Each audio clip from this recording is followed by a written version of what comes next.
Welcome to Godolphin University. It's a safe space for you to thrive. You're not the police. I'm gonna do my thing. I'm gonna do my thing. I'm gonna do my thing. Where did you find that kind of courage? I'm superhuman, right? We're made of steel. I'm gonna do my thing. Welcome back, everyone. It's Charlie. They dropped a trailer for The Boys Gen V, so I'll explain what's going on, what the series is all about, all the Marvel, the DC references, because there are a lot of very obvious comics references in this from both big brands. If you're brand new to the channel, be sure to subscribe to get the episodes. I will do videos for the series when it premieres next year. But The Boys Gen V is meant to be a spin-off of the main series. That's why you see so many of the main series characters during this. Like you see a bunch of Homelander. All the people on the show think of him as a god because that's the way that Vought portrays him. There's A-Train wearing the Vought merch inside the Seven's tower in their main meeting room there. There's Ashley. They even have the director of the Vought Dawn of the Seven, which was kind of a Justice League, but also an Avengers Endgame parody movie. The funny thing about that, too, is that they didn't know that Charlize Theron was going to be in Doctor Strange Multiverse of Madness as Clea when they did that. They did that before she did Doctor Strange Multiverse of Madness. But it only helps the metaphor, like the whole idea that she's playing this superhero character. It's just that inside the universe of the Vought, she's playing the actress Charlize Theron, like she actually exists canonically in the universe of the Boys now. But her powers in the Marvel universe also manifest as purple, just like Stormfront's powers. The Boys Gen V title stands for Generation Vought, as in Compound V. The series is mostly set at this school, Godolphin University. It's meant to be a parody of X-Men with the school for gifted youngsters like the X-Mansion in the Hunger Games, where the candidates, the classmates, slowly wind up killing each other in a contest, where the winner gets to join the Seven. Like secretly though, the school is just meant to be a meat grinder testing ground for Vought, used to see if any of the rejects that they discarded earlier have any potential as future assets, or if any of the kids that they thought weren't a big deal at the time when they initially got Compound V, whose powers took longer to manifest or they didn't fully understand their powers when they got them, might actually wind up being legit. Like Vought is holding a battle royale between all the kids with reject Compound V powers, and the person who graduates and joins the Seven is the one left standing. That's why it seems like throughout the trailer the tragedies get worse and worse and worse. Like it seems like the quintessential college experience, but also along the way things get worse and worse and worse, more and more of them keep dying. There's all the statues of Homelander because he is like their god. I'm sure that'll go well. I'll explain The Boys Season 4 as well because they're in the middle of shooting that too. There'll be a lot of crossover between this and The Boys Season 4. Inside the hallway, you see A-Train's vending machine for his Turbo Rush drink because the university is funded by Vought like most everything else. Like I said, it's a secret testing ground for Vought that they're just pretending is like a regular college. All the warning signs on the doors have Black Noir on them because Black Noir was literally watching them on the DL and would kill any of the kids if they went off the rails or lost control of their powers in a public way, doing anything that would negatively affect Vought. Although in present day, Homelander's killed Black Noir, so Vought has this police force that comes to kill anyone who gets out of line with a bunch of super deterrents. But even though it seems like Black Noir is dead, the showrunner teased that that wasn't the end of the Black Noir character. He could come back the same way that Stormfront came back, like a broken husk, because they're so powerful they can survive almost anything. Even though it seems like he was killed, he could survive that. Or he could come back as a hallucination in Homelander's mind because he's going crazier and crazier as the series gets on, which I think is more interesting. Because he thought of Black Noir is this great friend of his, so of course he'd feel remorseful about having killed him. He even seemed like he regretted it while he was doing it. There's a whole bunch of new characters obviously they introduced, like the actual kids that have powers that will be attending this school, battling it out for a place on the Seven.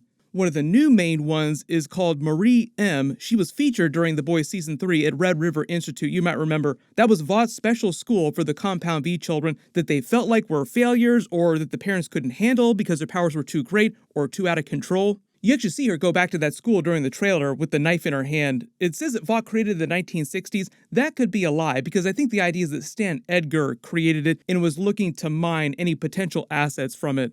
That's how Huey found out about Victoria Newman because he was snooping into her backstory and found out that she'd been dumped there as a child because she'd accidentally killed her parents. So they treated it kind of like an orphanage, like Vaught's orphanage for superhero kids.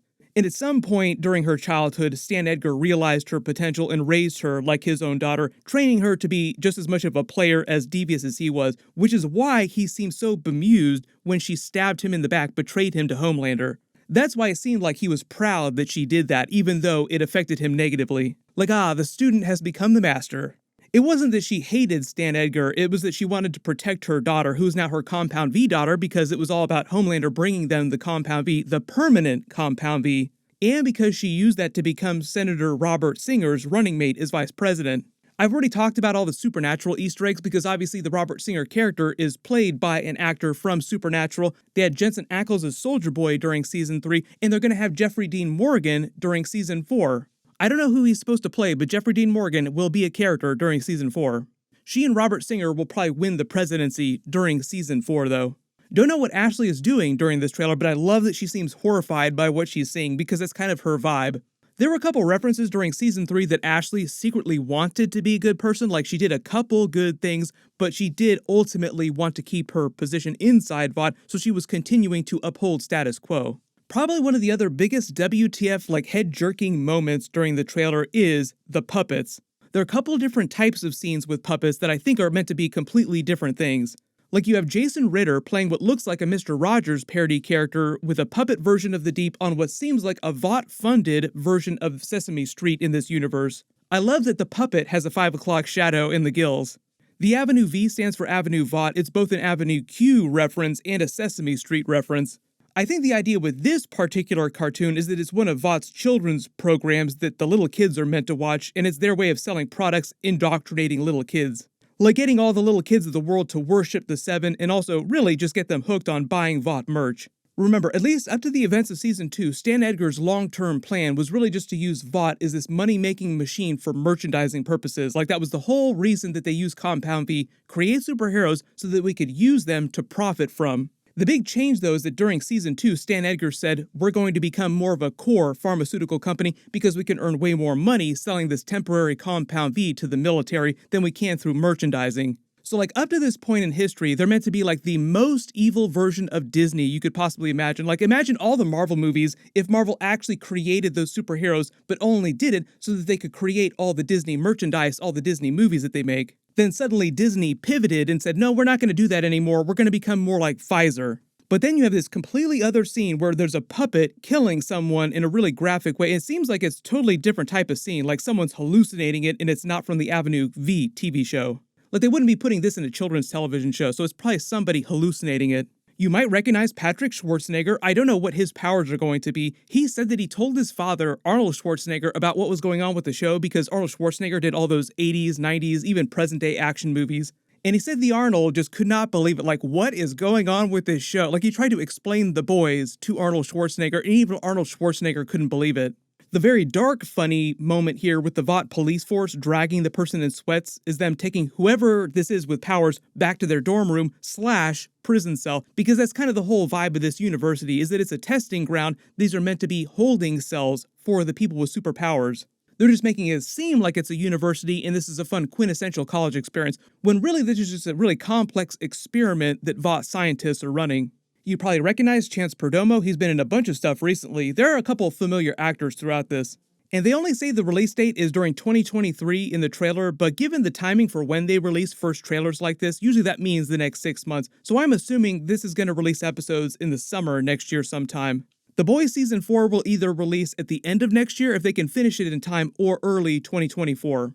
The whole thing with The Boys Season 4 is that now Homelander has seen that he can literally do anything and his fans will love him no matter what. No matter how terrible he is, they will still love him. And that was what he was worried about before, but now the chains are off, so to speak. Oh, I can actually do anything. If you didn't pick up on it during Season 3, it is meant to be a total culture war metaphor. Ryan's brain kind of broke a little bit because of what he went through. He wanted some kind of normalcy, he wanted a family so badly that he did these mental gymnastics that a lot of children living in abusive households do, where they believe that that kind of behavior is normal around them. He saw Homelander being terrible and then getting all this love from everyone, so his brain did the mental gymnastics to say, oh, no, that's normal, that's the way you're supposed to act. You don't have to hide who you are, you don't have to hide your powers. And Season 4 is really the battle for Ryan's soul. And the problem now is that Butcher, who's still trying to do right by him, is just as bad as Homelander in reality, and everybody hates him. He's just terrible in the opposite direction, they're two sides of the same coin. Both of them are terrible people, headed for mutually assured destruction. But I think the idea is that Butcher will eventually try to do something that will really save Ryan, and he'll be the person to ultimately kill Homelander. Butcher, even with the temporary Compound V jacking him up, won't be enough to kill Homelander because he's meant to be so powerful. If it wasn't clear, there's no kind of powers workaround for Homelander. He is meant to be nigh unkillable, invincible in the boys' universe. That's how powerful he is. So nobody is meant to be able to go toe-to-toe with him in a prolonged fight, except for maybe Ryan. That's why ultimately, in whatever final season the boys winds up doing, I don't know how many seasons it'll wind up running, it'll be Ryan to be the one to have to kill him. But if you spotted any other Easter eggs during the trailer that I didn't talk about in the video, or if you have any big questions about the series, just write them in the comments below. We'll get another trailer in a couple more months. There were a bunch of other trailers this past weekend because of CCXP Brazil Comic Con, so I'll try to do videos for everything. Be sure to enable alerts for my channel so you don't miss any of that. Click here for my Guardians of the Galaxy 3 trailer video, and click here for my brand new Ant-Man and the Wasp Quantumania Kang video. Thank you so much for watching, everyone stay safe, and I'll see you guys in the next one.